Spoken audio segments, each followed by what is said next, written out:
Hi Sally, thank you for joining us. Sally's here today and we're going to have a chat about Sally's experience of caring for someone with dementia, but also about trying to gain support during her caring role. So hi Sally, thank you. Hi Em, how are you? I'm good, thanks. Good. How are you?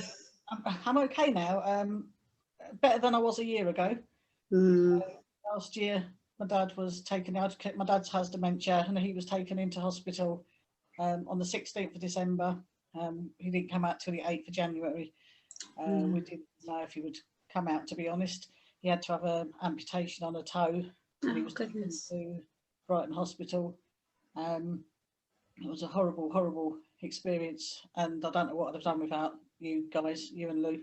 The advice you gave us, you know, when we were trying to sort out what we could do, and when they discharged him and shouldn't have done. So you fought to keep him there, and it was the right decision, and he had his correct treatment, and I can't believe it now. He's like a year on. He's doing amazing. He was on several different pills that they've removed him from because they're frightened of him falling, but it's great he's not on some nasty pills really.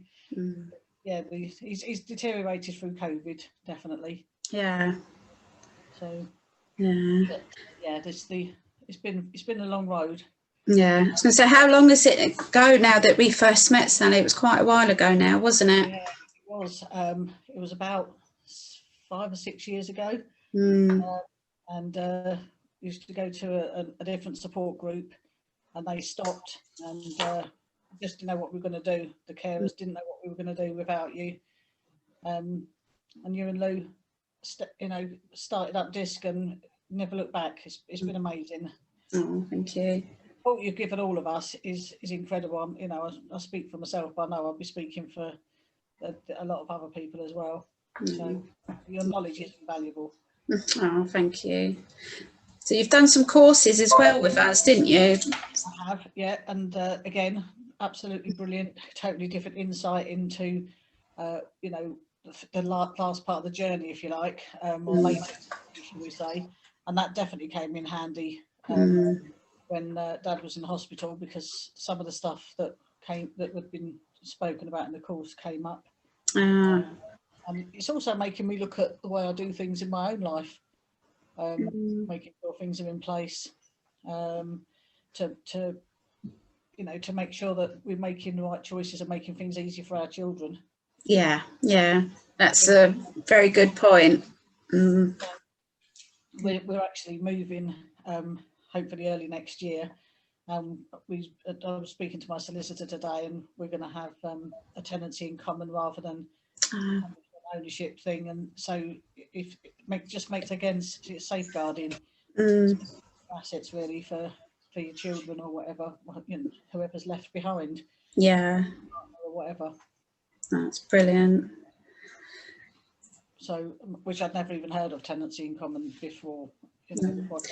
Yeah. And I think that's the trouble, is it's not till you're in sort of this sort of situation and there's all these different terms that you're like, I've not heard of these before, like lasting power of attorney, tenants in common, even paying for care. People struggle, well, do I need to pay for care? How do I even go about it? So it's a big learning curve that you've been through the past few years, isn't it? Yeah, definitely. Yeah, I mean, it's, we did take on a care company last year. We'd already had a PA because it got way too much for me on my own a couple of years ago, and we got a PA in, and she changed things for me completely. And then last year, because we weren't sure how Dad would come out of hospital, what his situation would be. Yeah. We weren't even sure if he might have had to go into a care home. Yeah. Obviously with COVID, I'm so glad he didn't. But we've got care in now, and they go in for an hour a day as well.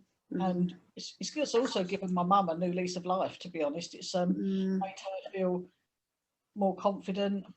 Wow. It gives her someone else to talk to. Yeah. So she has a bit of a laugh with them, and they're lovely as well. We've been very, very lucky with this. That's brilliant, because I know a lot of people sort of worry that it's going to take their independence away and think, oh, a stranger coming in my home, it can be a really scary process to think of even starting. So to hear that actually not just for your dad who has dementia, but actually your mum herself is benefiting from the carers coming in and having company and someone to have a laugh with. And it's not that you're not losing your independence, you're gaining it. You're getting your independence back, because it's keeping them in their home. And because I couldn't do it anymore, on my own. And I've got my own family, I've got a young grandchild, and you know, my own children need help and they need support. So you can only spread yourself so far. Absolutely. And now I've gone back more to being my parents' daughter again, and it's great. I go up there now, and there's the resentments have gone, and I enjoy spending time with them. We have a laugh, and that's how it should be. Especially through this time, I think it's shown us what. It's you want to spend time with people, don't you? You want to spend time with love, and it doesn't. You don't want it to be stressful. And I'm not saying it's not still stress. But it's but life is, isn't it? Life's always stressful, but things happen, and it's coping with the stress is the difference now, isn't it? Really. And like I said, I'm moving. And if you'd have said to me 2 years ago, "Oh, you'll put your house on the market just before Christmas in 2 years' time," after this year, I would have never believed it, because I was in such a depressed state, and so I just was so down all the time, anxious, and it was just such a difficult time for me.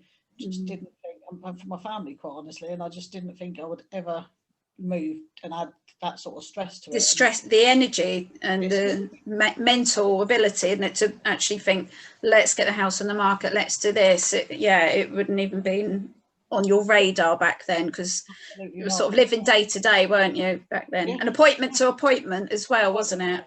And there were times when I think one day we had about 3 appointments in one day, so we had lunch at the hospital because it was we were up there all day. It was just it was just ridiculous, and it wasn't what I thought it was going to be when I first gave up work.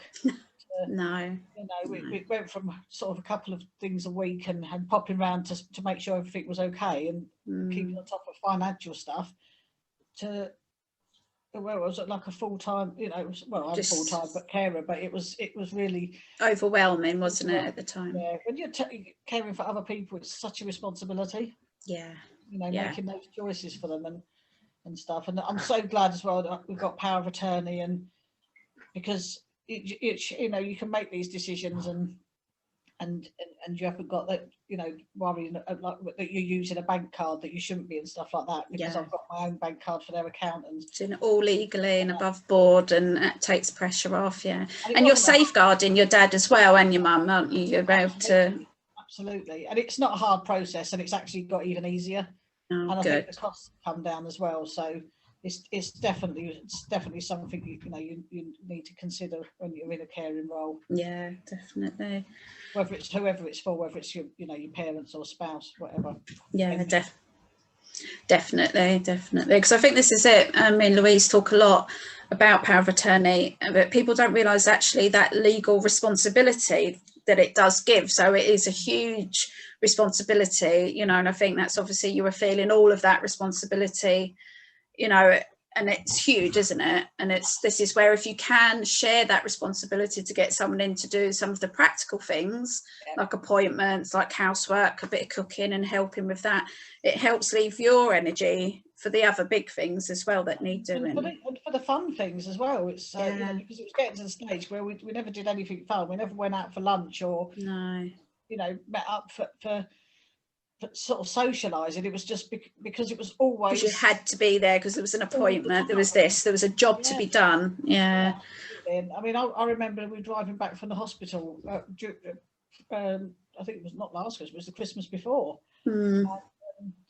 They phoned, I was nearly home, and they phoned up to say, "Oh, can you come back? He didn't take his medication that they hadn't given me." So I had to go all the way back. Oh, goodness. Things like that didn't help. It's bits like that can push you to that edge, isn't it? It really is. I'd be out walking the dog, and you get a phone call, "Oh, with this appointment's changed now, can you..." It became all consuming. And I just don't know what I'd have done without the support. I mean, I'm very lucky family wise, but for for you guys as well. I just don't know what I've done without you. I can't, you know, it sounds like, but I can't praise you enough, because it's been a lifesaver.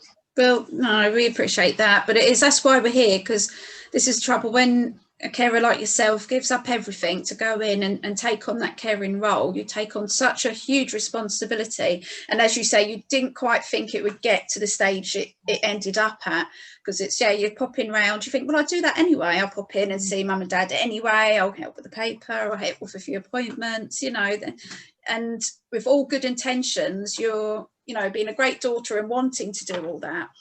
And this is where, you know, as we spoke about the courses, you've got what you want to do, and then you've got the needs of what is actually happening. And sometimes the needs can just be all consuming. Yeah. And then what you wanted to actually do is long gone. But by that time you're in it, you're in the thick of it, aren't you? And it can be hard to see. And I fought so hard getting in help. I was like, no, I've got this. And, you know, it didn't matter what you and Lou said, you know, recommending. Because you wanted to be that carer. You wanted to be the perfect daughter. And and there's no such thing. No. It really isn't. And actually, there really is no harm in putting other people into your family's lives, you know. Yeah. And I oversee things, and I check in on stuff. So it's not like I don't take any notice. No. But I've got the energy to make sure that the level of care they get is really good care. And we are very fortunate because they self-fund, so that made the job a lot easier as well, because we managed to get care in place between Christmas and New Year. Yeah, that was amazing. Yeah, that was a tough time to try and do it, but you've done it. Yeah, you've done it. It was just my life's changed. Yeah, and I think that's what's lovely, and for anyone watching this to see, is that all the fears that you have before you access someone else, as you say, coming into your family, and out, you know, an outsider, if you say a professional coming in, you know, it's seen as a negative. It's seen as in, oh, it's because I'm not doing it. But actually what it's done, I liked your words, it gave you the energy to oversee everything properly and with clarity. And it's like you're a project manager. That's what I say now. You've not, you know, you're delegating what's going on. You've not given up. You've not resigned. You know, you've not handed in your notice. No. You're there. You know, you're just putting the professionals in where they need to be. Which, let's face it, if it was our washing machine or the electrics, we'd get the professionals in to do it, and we wouldn't feel guilty, would we? Absolutely. And that's the thing. And I would say to anybody, you know, don't fight it. And you can interview people. And, you know, I was very lucky. I had a friend with me when I interviewed our PA, and actually she was the only person I interviewed. And as soon as she'd walked out the door, my friend turned around to me, I'd trust her implicitly with your parents. And I was close to calling her back, but I cancelled the second interview I had that day, and said I've found the person I'm looking for. And we haven't looked back. We were, whether I've just been extremely lucky, because the care company we got in, it wasn't actually my first choice, but the first choice couldn't have given me what I wanted. So it was my second company that I found. And actually, I think from things I've heard since, I'm really, really glad that's we've got the people that we've got, and they've been amazing. Oh, that's so good to hear. You know, they really have. And there's not been one carer that we've thought, oh, you know, not very happy about that, or not very keen, or any worries, like actual worries that there was, you know, some mistakes. I'm very lucky because mum's there as well. She would obviously make sure that dad was being treated well, but so far as well, they've all really treated dad with respect. Brilliant. That's so good. It's nice, and it just for an hour it gives my mum a break from listening to his stories repeated. And if she gets worried about it, we just say to her that it doesn't matter, because they're going to go home and they're like, you've still got it for the next 23 hours. So exactly, just give her a little bit of support and a little bit of a break, and she ends up with a little bit of a smile on her face. Oh, and that is just, you know, something that you just couldn't imagine that it would bring. So it just, you know, well done to you, you know, for having that courage to do that, because I know it was a huge step, you know, into sort of the unknown, wasn't it? But absolutely, because you hear so many horror stories. Yeah. In that, it's which obviously is so sad. Yeah. You don't hear the good ones though, do you? This is why I think it's so good for people to hear your story of, you know, getting care in, and actually it's a good story, you know. Absolutely. And I think as well, what you have to bear in mind is that if you get someone and it doesn't work out, you can get someone else. You don't try have to, again. I think that's a huge, thanks for it's, saying that, Sally. Yeah. and I introduced, because my dad would have not wanted to have had a PA. He absolutely loves going out with ours. He's really, and she takes him out for lunch. They go to McDonald's or wherever. She takes him shopping. She's given him back some independence, because I didn't take him shopping because I was shopping for them. I was shopping for me. I just wanted to get the job done. Yeah. He would go and he's paying for the stuff on himself, and it's, you know, and it's just given him, he makes choices again, and it's, you know, he's and he was a businessman. He looked after everybody. He ran his life, so it's lovely for him, and we've been extremely lucky. And like I say, and also with the care company. But if it hadn't worked out, I would have changed it without a shadow of a doubt. I wouldn't have let it go on. Yeah, that's brilliant. Can't give up at the first hurdle. But I think you've kind of need to interview them and ask them questions, and try to get perhaps a recommendation as well. That really helped. And you went on Support with Confidence, didn't you, and had a look through there, and everyone was CRB checked and stuff like that. But I think it is to go with your gut instinct as well, wasn't it? I think that's what clinched it for you.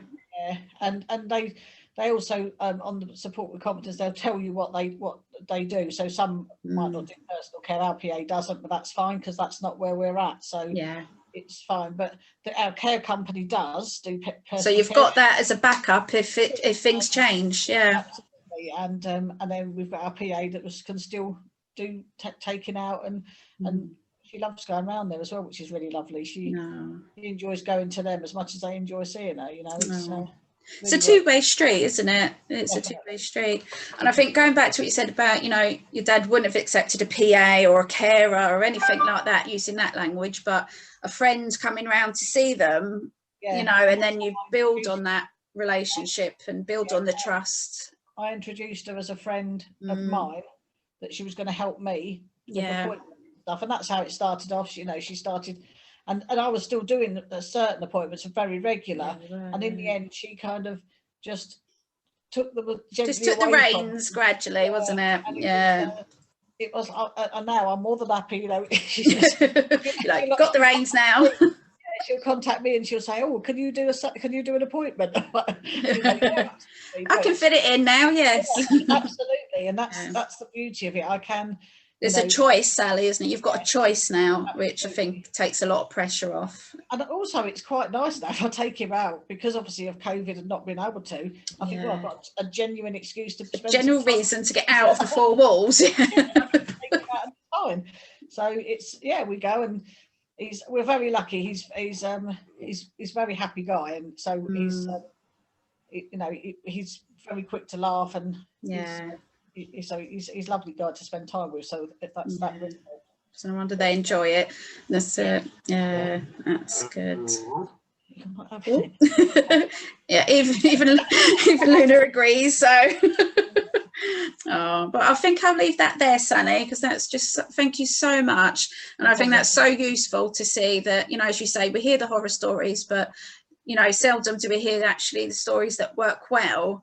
And not only has it worked well for you as a carer, but your dad's enjoying it, and actually your mum is enjoying that company too. It's given them both independence, and it's meant that you can be a daughter visiting their parents again, which is a big relief, isn't it?